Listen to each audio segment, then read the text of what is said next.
Bleeding Kansas, a devastating event that I myself experienced, fought between pro-slavery and anti-slavery advocates between the years of 1854 through 1861.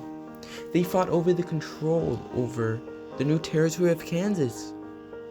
The conflict that erupted between the North and the South was deciding if Kansas was going to be a free or slave state.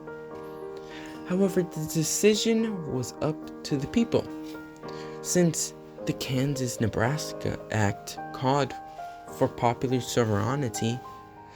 Congress could not interfere, making the state slave or free. But let's break this event down and see what key events led up to this tragic act.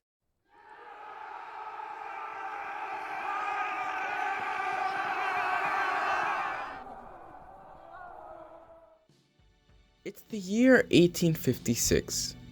I was visiting Kansas for a family trip, and along the way, I noticed that Kansas had two opposing governments. A government that was pro-slavery and a government that was against slavery. And as a result, the population was not happy about it. As Kansas was being introduced as a new state, the people needed to decide whether the state was going to be pro or against slavery.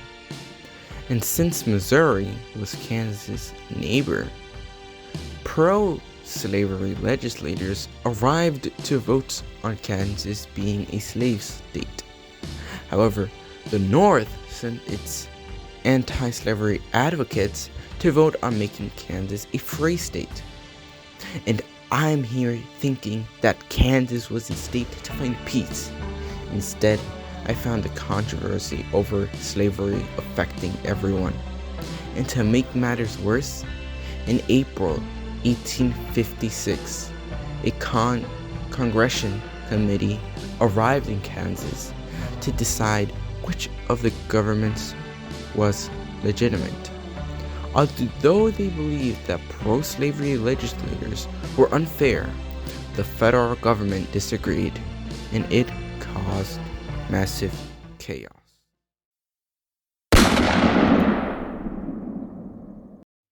By this time, pro-slavery people owned guns, and anti-slavery people received weapons by friends in the East. After experiencing the controversy in April, I told myself, what else could go wrong? However, I was proven wrong a month later. After the committee arrived in Kansas, war broke loose. In May 1856, a pro-slavery jury charged the leaders of the anti-slavery government with treason. About 800 men went to the city of Lorette to arrest the anti-slavery leaders, but the leaders fled. The men were so angry that they let their anger out by setting fires on Loretans, looting buildings and destroying presses used to print anti-slavery newspapers. But that wasn't it. The South sent border ruffians to vote for slavery and to raid anti-slavery settlements.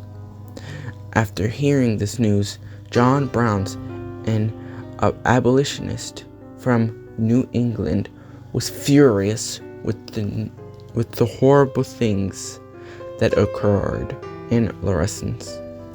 On the night of May 24th, 1856, Brown took matters in his own hands. That night, Brown and his sons killed 5 pro-slavery men. He killed them with broadswords after he dragged the men out of their cabins. While they were escaping, I met up with Brown and asked him why he did it. He responded saying, "God ordered me to do it." As a result of this conflict, Congress also reacted violently to all the events that were occurring. Senator Charles Sumner of Massachusetts criticized pro-slave people in Kansas, as well as criticizing Senator Andrew Pickens Butler, a pro-senator from South Carolina. And that's when Preston Brooks, one of Andrew's relatives, responded negatively. On May 22nd, 1856, Brooks got a cane and started beating Sumner unconscious.